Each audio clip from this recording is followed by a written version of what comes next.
Network Entertainment. Last week, kakahingi niya lang ng title match, tapos this week retire na agad. So Yeah, parang, diba? it doesn't make sense character-wise na porque di ka na nabigla. I mean, you could still earn your way into a title shot, but why all of a sudden are you pulling this fake retirement thing, diba? So, it was obvious. I mean, it was set up beautifully, I think. Again, like I said before, hindi naman ibig sabihin na predictable. Just because something is predictable doesn't mean it's bad, right? Doesn't mean it doesn't make sense.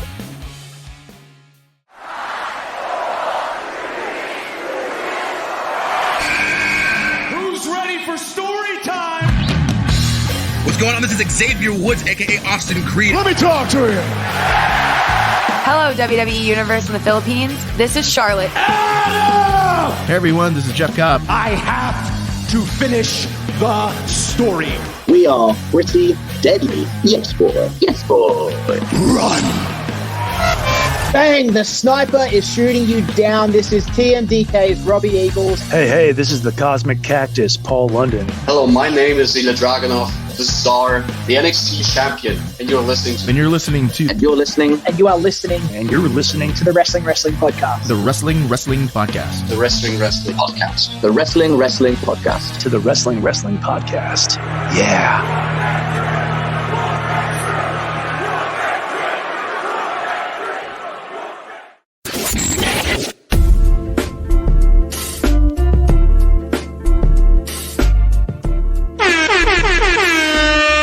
You're listening to the longest running weekly episodic Filipino wrestling podcast. This is the Wrestling Podcast.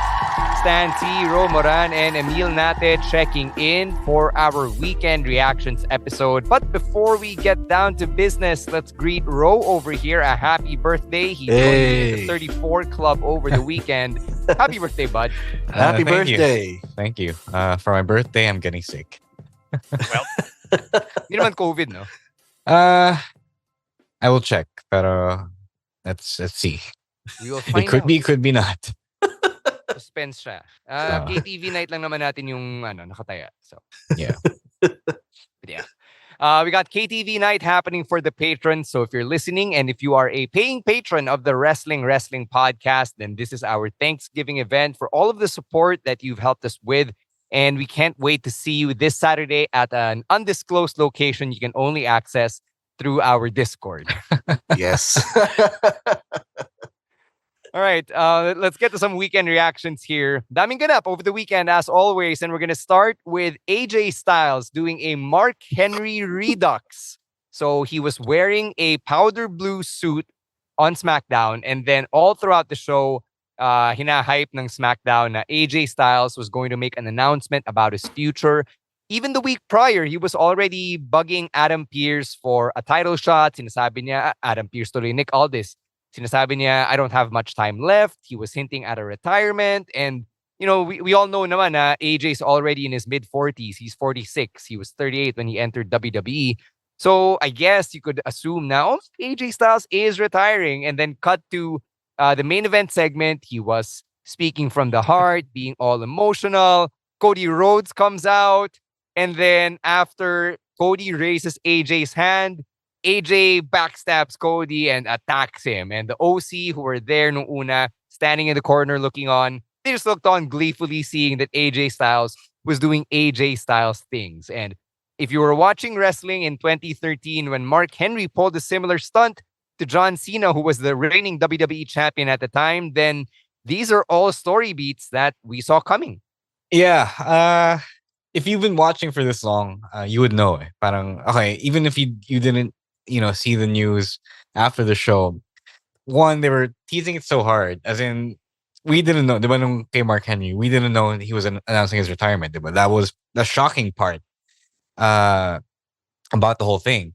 So we didn't know he was about to make an announcement about his retirement. And then when he did that, kaya siya nakakagulat when he attacked Cena kasi he really took us on a wild roller coaster ride. This one was telegraphed pretty hard, I think. Kasi once you say na retirement siya, and then this comes after last week's episode, right? Where the previous episode where he was, setting up yung emo version, yung emo feelings, yeah, about going to the back of the line and possibly not having it anymore. You kind of can tell that one, it's not a real retirement; it's a work. So when you know it's a work, something's there's a catch, there's a rub coming. So it was a great moment, especially if you weren't around to watch the Mark Henry segment. But for me, I wish it was a whole surprise. Kasi tinitisa na buong episode eh. Like, is it true that you're gonna retire? Like, now you're spoiling it for the rest of us. Especially if you heard after the show that this is what happened. Yeah, I mean, sobrang halata naman na they will pull off something like this. Especially as someone who saw the Mark Henry fake retirement from all those years ago. Kasi last week, kakahingi niya lang ng title match, tapos this week retire na agad. So Yeah, parang, diba? it doesn't make sense character-wise na porque di ka na nabigla. I mean, you could still earn your way into a title shot, but why all of a sudden are you pulling this fake retirement thing, diba? So it was obvious. I mean, it was set up beautifully, I think. Again, like I said before, hindi naman ibig sabihin na predictable. Just because something is predictable doesn't mean it's bad, right? Doesn't mean it doesn't make sense. So it was a great segment to cap off SmackDown. Yun yung pagkakaiba nito eh. Like they were obviously setting up for this angle kasi they put it in the main event. The Mark Henry one, if I can remember correctly, it was there was no build up to it. And it was like in the smack dab of the middle of Raw episode.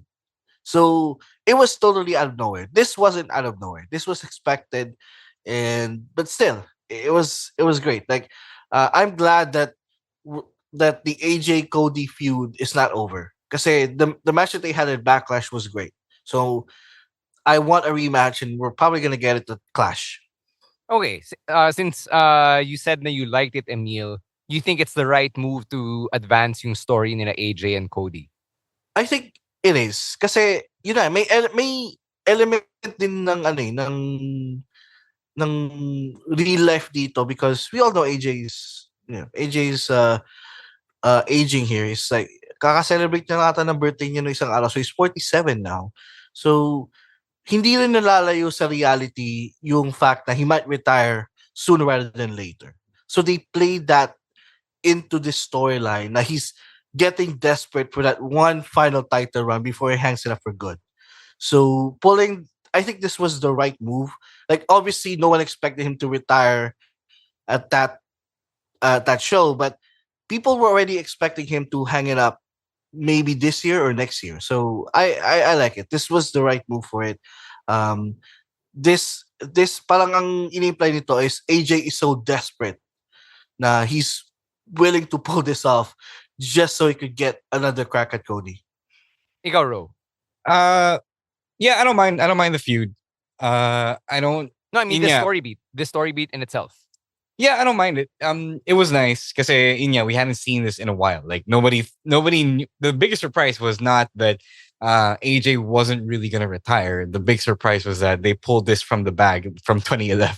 So that was 2013 naman. 2013. Yeah, 2013. Yeah, sorry. 2013. Yeah. I got my years wrong. Cena was still champ then. Damn. Yep. So I don't mind that. It's a nice way to get back to the feud, which you're right, they did deserve to push through. Kasi when that feud first happened, wala pa siyang real reason to really have it be dramatic and be a blood feud. That's a lot of people were calling, some people were calling the match boring. It wasn't boring, but I understand why there wasn't much to sink their teeth into. Because it was very AEW in execution, and by that I mean stick two guys in there, put him in there, and have them do a good match, a great match, which got 5 stars from Meltzer, by the way. And then that's it. It's another Cody defense, but beyond that, there wasn't much to go. Parang walang heat eh, walang heat to really drive home the fact that this is must see, which I think kind of hurt it. So I feel that having AJ do the dick move that Mark Henry did, it adds the layer, the dimension that I think some people have been waiting for this, which I also agree. I think it needed something, an extra oomph to it. A match like this, does it take place at Clash at the Castle to add to the two matches they've already announced, or are they going to save this for Money in the Bank or maybe a special episode of SmackDown? Why not Clash? Just because my editing. I think it should be in Clash because they already got it started. What else are they gonna do for what? When is Money in the Bank? First weekend of July. Oh, so are you gonna wait for another month? Yeah. Oh wait, when is Clash? Clash is in 2 16th. weeks. Oh, Yeah, in 2. Okay, sige. I don't know. They can still do it for Clash because it's not a new feud. They just really jumpstart lang nila ulit. So I don't mind them kind of rushing it for Clash, but I don't know what else they can do for another month. Mhm. Ikaw, Emile, what do you think? yeah. I think just do it at the Clash. I mean, sobrang layo pa ng Money in the Bank. Na I don't know how they're gonna stretch this all the way to the first week of July. So, like Rose said, this feud hindi na rin naman to bago eh. So why not just have this at Clash, especially if hindi naman mananalo si AJ. All right, let's move on to the World Championship match that was just announced over the weekend, and that's Piper Niven going after the WWE Women's Championship against Bayley at Clash at the Castle, Scotland. So Drew McIntyre isn't the only native Scot who will get a title shot in their home country. So I think WWE is really doubling down on Scottish representation for Clash at the Castle. Yeah, they should because they have like 4 Scottish people on the roster, on the main roster. Yeah, Alba Fire, Piper, Yeah. Drew, sino pa ba? Piper, Alba Fire, Isla Dawn. Scott ba si Isla Dawn? Di ba siya Yes. Irish? No, she is a Scot. She is Scottish. okay. That's why they team together. Right. Okay. She was cutting Scottish promos on NXT UK. Kaya medyo some people find it hard to understand her. Mm. But yeah, why the fuck not? Diba? I mean, remember the first W in WWE once stood for world, right? So why shouldn't the international stars represent the internet on the international shows when you have the international stars? Diba? That's the whole point. That's why the WWE is a global force, pun not intended. So I like this a lot. I'm a huge Piper Niven fan. A lot of people are gonna say, "Who?" Diba? I don't really get to see Piper Niven that much. They don't really know how she can ball because a lot of people didn't watch NXT UK, right? So I like that she's gonna get this opportunity. I like that she's gonna get this platform. I think she's gonna convert a lot of people. I also like this sudden shift na before tag team sila ni Chelsea, but now it looks like Piper's going singles and parang nagiging manager niya si Chelsea Green. She deserves a singles push. We did see her have a great match against Jade Cargill nung Queen of the Ring. So in ring wise, she could pull it off. She's believable as someone who could contend for the WWE Women's Championship. And it's gonna be a great match. It's gonna be in front of her hometown. I don't expect her to win at all because I think they're gonna have Bayley go up against Nia at SummerSlam. But it's gonna be a great match, and she's gonna have her own moment there in her home country. Yeah, I'm kind of excited to see how they turn this into a story. Kasi kakasimula pa lang, di ba, over the weekend. Yeah. Like, you had Nia Jax was already intimidating Bayley, and then lumabas na Piper and Chelsea with Piper saying na, teka lang, Nia, mamaya ka na, SummerSlam ka pa eh. Kami muna. So, it's really just the first story beat. And with Clash at the Castle being 2 SmackDowns away, medyo kailangang bilisan yung pag-build up nito for the tension and the drama to really peak. Other than, syempre, Piper being the hometown girl. It's easy. You don't have to overthink. Size advantage, size mismatch, makes her the Numbers odds-on game. favorite. Yeah. Yep. Piper Niven has years of experience, right? So it's not that hard to create the tension and drama. Mm-hmm. All right. Yep. Let's get to one last thing before we go to break here, and that's this update on Andrade, who's been tweeting, uh, implying na parang unhappy na siya Jesus. about how he's being used in WWE just 4+ months into his second run with the Oh, company. So man. if you remember, Andrade just came back nitong Royal Rumble. And after the Royal Rumble, he had a couple of vignettes here and there on Raw, a squash match or two. Then the draft happened. He got sent to SmackDown. And he's had one match against Apollo Crews and a match against somebody. Hindi ko na maalala, honestly. But yeah, what do you guys think about this one? As a bonus to this, screen cap ng wrestling Twitter na nag-subtweet si Tony Khan after Andrade tweeted his own complaint, quote unquote.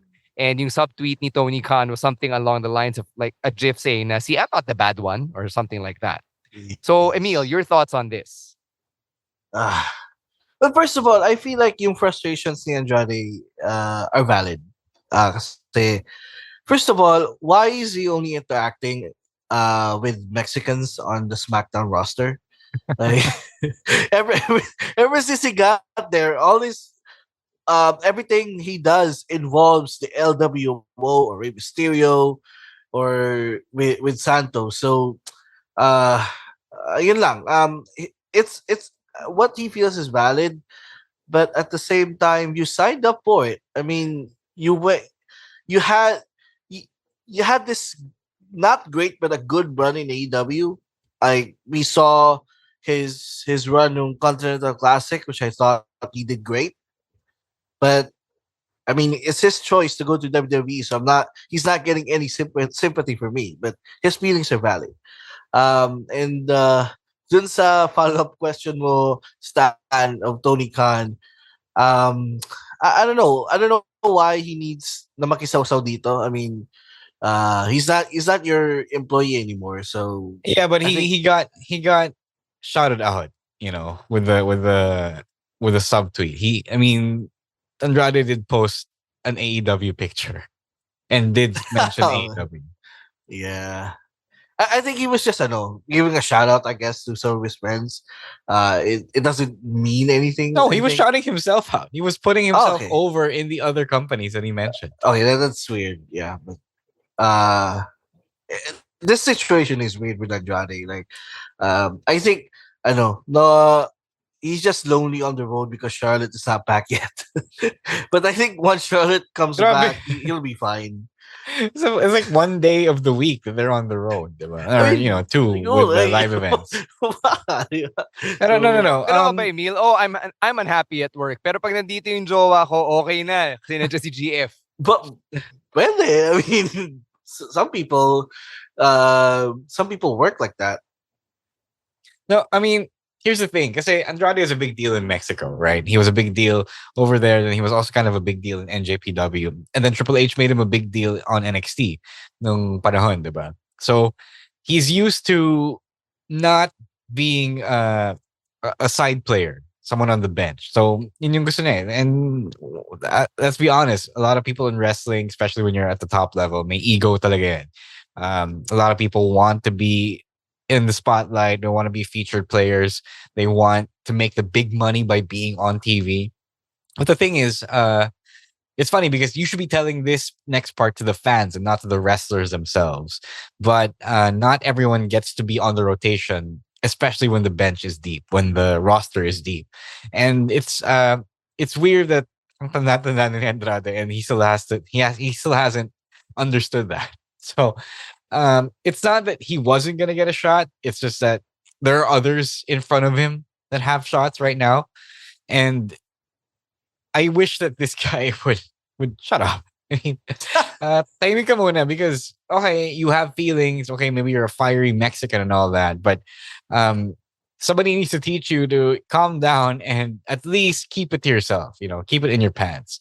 Right now, hindi pa super obvious yung subtweet niya, but now that the outlets have picked it up and put their own spin on it, and now that TK is also fired back with his own immature subtweeting, you know that something's about to go down behind the scenes. Either it can go two ways, but either of two ways. But either Triple H sees this and hears the fact that Andrade is unhappy with not getting time, even though they just really started a new story with him, or he's gonna be like Vince and punish him for being petty. Diba? So um we don't know what kind of parenting Triple H will choose just yet. So I don't know what you guys would pick if you were in his situation. But uh, I do agree that Andrade needs to calm down a little more and be patient. Because a lot of people have been signed from old NXT, like Sinajani and Tommaso, a bunch of other guys, Shinsuke, and they're not at the top just yet because it is what it is. There are just other people deserving of the spotlight. So, well, I mean, it's sad that someone as tenured and as experienced as Andrade doesn't quite get that. So kung ano to, AITA, who is the A here? If this was Right the now, it's AITA Andrade. subreddit. It's Andrade. It's it's YTA. So you're the asshole. Kasi kakabalik mo lang eh, di ba? I know it's been months since you signed again, but it's only really just been months. There will be a time and place for you. Mm-hmm. Ikaw, Emile, who do you think is the A? Yeah, same thing, Andrade. I mean, like, yung sinabi ni Ro, madaming binalik si Triple H sa WWE after, when he took over. And some of them, it took a while before they get TV time. Like, for example, Johnny Gargano. Bumalik siya August of 2022, but he didn't really appear until they reformed DIY. So it took like a year before he had a permanent spot on the card. And may narinig ba tayo from Johnny? Wala. He's a team player. Like Andrade at this point, kasi ginusto niya rin bumalik, so he needs to be a team player. All right. Let's take a break. When we come back, we'll talk about Arn Anderson probably taking his act back to WWE along with Tony Khan taking a dump on his rankings. More on that after this quick break and message from our other podcasts on the Pod Network. Hi, guys. We are the Eavesdrop Podcast. My name is Francesca. My name is Jelly. This is Delamar. This is Jude. What's up? Yeah, and we are inviting you to check us out, your fellow TPN podcast. And if you want to learn more about life, what's happening around us, you want to know about love, healing, this is the podcast you should be listening to. Eavesdrop, eavesdrop, eavesdrop, eavesdrop. Sometimes we get drunk and do the show. Those are the fun ones. Like today. Ooh, why? Who's drunk? Like right now. You're red as a bug. Am I? Eavesdrop, please catch it. 4 hosts going crazy. You'll have fun. You'll cry. Everything else. So please check it out. The Eavesdrop. Only on the Pod Network. Let's talk about Arn Anderson here. The last time we really talked about Arn Anderson on this podcast was when he mentioned his affinity for Glocks and what he would do if he were ever in a conflict on the road. So, ngayon merong rumors na lumabas na si Arn Anderson might be taking his act, not necessarily his affinity for Glocks, but his act back to WWE to be the on-screen manager for one Cody Rhodes. So, I guess the first question here is, kailangan ba ni Cody Rhodes si Arn Anderson? No. Here, go Emile. No. Cody doesn't need Arn. Cody can stand up on his own. Cody can be his own man at this point. He has proven that with his story and his rise to become WWE champion.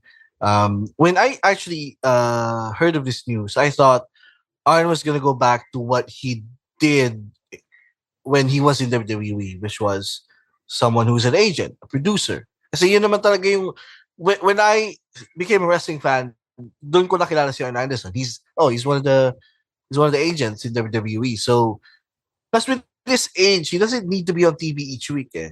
Like I'm sure the travel is going to be difficult.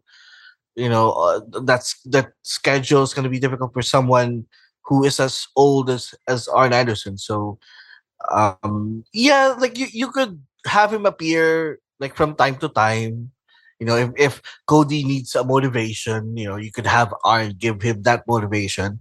Basta wala na yung gun thing, yung Glock thing. Even though it's funny. But to be an on-screen manager, no, Cody can be his own man at this point. I like it. I like Arn. I think Arn's pretty funny. Although he's the best talker ever. But I think he's pretty funny. I think he adds another dimension to the Cody character. I say Brandy's not gonna come out with Cody, so I'd rather have Arn be there and be the wise man to Cody, like Paul is for Roman Reigns and the Bloodline. It doesn't have to talk. It doesn't have to be Heyman levels of awesome on the mic. Gusto ko lang na may, for me, I don't know parang may prestige kalalo as a character, as a top guy, if you have someone in your corner. Like if you have a lot of, I don't know, maybe it's the bloodline effect or maybe it's the evolution effect na talagang may talagang big deal ka kung may tropa ka, kung may entourage ka, kung may julalay ka sa wrestling. I don't know.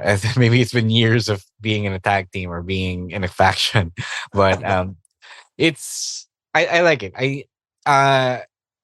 It's weird because to see Cody just by himself, But John Cena was by himself throughout his entire run. Yeah. But John Cena was never associated with anyone else. Okay. Diba? The way I look at the idea of Arn Anderson being with Cody Rhodes is si Cody si FPJ, si Arn Anderson si Berting Labra. Yung matandang mahina na pag inatak siya, you would feel so bad. Diba? Oh, namatay yung matanda doon sa Pinoy movie. FPJ, gantian mo. Or something like that. Yeah. I don't know. I like it. I like it a lot. I don't know. Nasanay na rin ako, I guess, with Arn being on Cody's side back in AEW. Yeah. All right. So let's see if this actually happens. It would be something new because it's not something we've seen before in Cody Rhodes' WWE run up to this point. All right, let's go outside WWE and talk about TNA for a quick bit because they've released some people over the last few days, and some of them are talent, some of them are from The Office, and this could be leading to what some people are speculating is a buyout by WWE. Siyempre, hindi mawawala yan sa rumors kasi WWE and TNA are now working together. You have Jordan Grace appearing on WWE programming, people talking about the idea of AJ Styles appearing at Slammiversary and all of that, all of those collabs between TNA and WWE. Would a WWE buyout on TNA be good for business? It depends.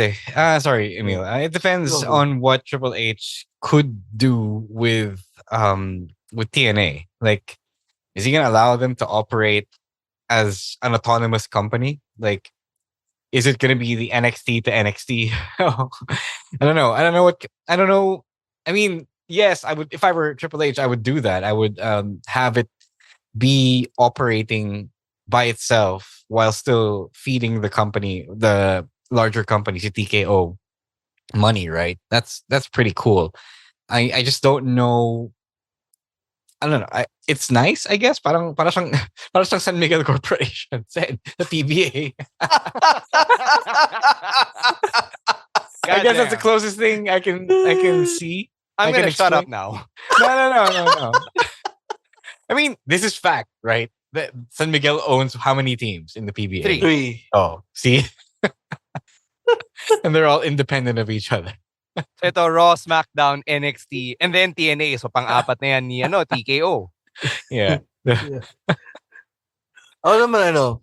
In my years of being a wrestling fan, sobrang daming rumors na ganito na nabasa ko na before. Like, is TNA heading into is TNA for sale? Is Impact gonna be bought by this? Like, there was even a time where we thought TNA was gonna be bought by AEW, but TNA will never die. It's like the cockroach of the wrestling business. No matter what you do, TNA will always be there. And I just don't think WWE will be enticed enough to buy TNA. Kasi TKO is also cost cutting at this point. Diba? They released backstage people as well. Like they Madami silang nilet go over the last few months. So I don't think they're looking to buy any assets anytime soon. That's why I think this were hanggang dito lang. Hanggang dito lang yung magiging collaboration nila. It's just a working relationship. I just don't think it will happen. Because this has been a rumor for years now. And But do we want this to happen? I know. For me, if it means na may trabaho pa ang mga tao, if it means that a lot more people who aren't on WWE programming will still have a livelihood in pro wrestling, then yes, I would love that. I would love for that to happen. But as far as I know, Anthem has money, so I don't know. Again, it goes back to I don't know why exactly this is happening. So, unless WWE just really wants to infuse more cash, but at the same time, pag buyout kasi it means a lot of people will be laid off, like exactly what happened with these releases. So I hope that it doesn't mean that wrestlers will be laid off. I think it will mean that office staff will be laid off. So yun ang naman ang biggest fear. Yeah, I also don't want this to happen because, like with WCW, when WWE bought them, they just bought the rights to the video library. Yeah. They never really attempted to bring back the brand as its own wrestling show. So if they do this, they'll probably buy TNA for its library and then nothing else. Maybe have a one night stand type of show where you brought TNA alumni back. But aside from that, I just don't think they will invest enough to let it be its own entity. If it happens na binili na yung TNA. All right. We're going to finish things off here so weekend reactions by talking about Tony Khan, who has disregarded the AEW rankings again by giving Roderick Strong an outright title shot on Dynamite just because Roderick Strong asked for it. Roderick Strong was appealing to TK being next strong. Pareho sila magkasama in that advocacy, supposedly. And then Tony Khan's like, yeah, that's a great idea. Let me book this title match for next week. And whoever wins gets to face Will Ospreay at Forbidden Door. Now, we have no idea kung na-dispatcha na ba tong power rankings ng AEW because we haven't really seen it be referenced in quite some time. And as far as I've checked, parang April pa ata yung last update or maybe even March, yung last update on the website. Because they did make a big deal out of the rankings being back and then, as quickly as they brought it back, nawala ulit. So what do you think about this development sa AEW? When I first saw the segment, I thought it was funny because my mind instantly went to the rankings. Because they instituted the rankings to make sense of their championship pictures, and then Roddy Strong just goes up to TK, and then in front of the camera, TK says, "Yes, it's a good idea. You should get a title match." So, I don't know if he was self-aware enough to understand that this is you literally jettisoning your rankings mo that you made a big deal out of bringing back the other month, right? But if it wasn't clear now, then it's clear now. Because now even I guess they were self-aware enough to have Swerve comment on the fact na okay, bakit biglang may title shot to Roddy Strong just because he asked. But despite that, he's gonna go beat Roddy anyway. So there's because there was that, I guess it meant that they knew what they were doing. That's the only way I can explain it. That's the only logical conclusion I can come to. Yeah, the rankings is dead. I mean, the last time they factored in the rankings into a storyline was Swerve Hangman. Remember, they were like, they had that match where if Swerve wins, he's gonna take over the number one Power rankings, and he had that match against Joe. But after that, wala na. It hasn't been referenced in AWTV. The TNT title has been relegated to open challenges. So, the rank. I mean, siguro he tried. He tried to bring it back. He tried to listen to the fans because some fans were clamoring for it. So, you know what? Like, parang tinay niya din. But in wrestling kasi, it's hard to pull that off. Like, it's not like sports where there is a criteria for rankings, diba? There's a certain equation as to how would you rank teams or players. Sa wrestling, iba eh. It's really difficult to do that in wrestling, and I'm okay with the rankings. With TK getting rid of the rankings, because again, it also causes confusion among its viewers, and when you pull something like this, you also disregard the rankings that you're supposed to be running. So might as well just get rid of it altogether. It just didn't work. Like when na-introduce ulit to, I was hopeful. Like I was hopeful they would do it right this time, but I guess they didn't. Need to kasi someone has to keep track of all the movements exactly. on in the scene in on the roster, diba? It's not as straightforward as well, I don't know. Siguro sa NBA, sa other sports leagues, automatic yung pag-track nun. Kasi it's straightforward, di ba? Yep. But this one kasi, it's not just you tallying wins and losses. It's also you influencing the matchups so that you get your desired outcome in the narrative and not just the standing. So talagang mahirap siya in wrestling. It's not impossible, but you do need someone who is specifically on this and tracking. Para siyang continuity editor, diba? How do you make the most out of your rankings? How do you set up your matchups in a way that, let's say, this guy you're trying to push gets the title shot that you wanted, and then so maybe you want the other guy in number 2 to be pissed that he doesn't get the title match, or you want a specific guy in number 2, diba? That's a lot of plotting and planning to really make work, and it's just not. It's possible, but also not humanly possible in the way that TK has set his team up. Yeah, parang sobrang hirap din eh, but like you said, it's a lot of work, and from what we've heard, sa AEW, they don't exactly have a writing team. I mean, they have writers, pero yung parang yung main showrunner pa rin is TK, and I can understand na sobrang hirap talaga to keep track of everybody and all of the narrative choices and where people go after each win and each loss. So RIP AEW Power Rankings for the second time, I guess. Yep. All right.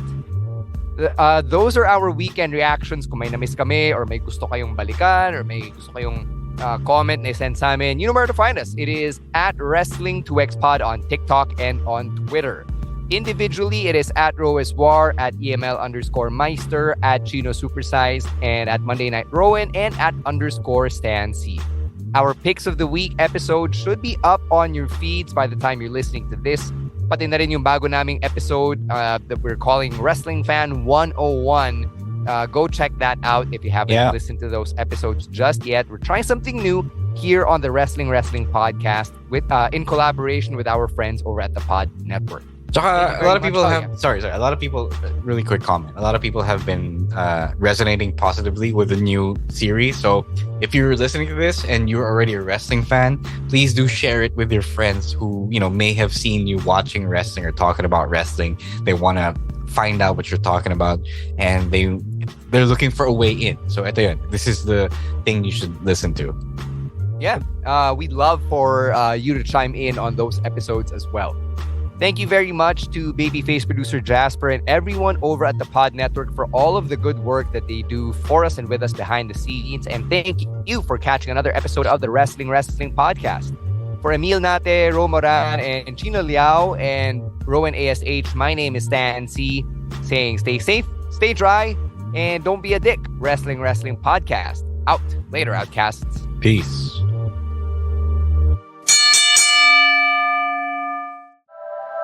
The opinions of podcast creators, hosts, and guests are not necessarily reflective of the official stance of the Pod Network Entertainment, its hosts, or other network programs. The content created by the people behind the podcast is personal and not meant to harm any religion, ethnicity, group, organization, company, or individual.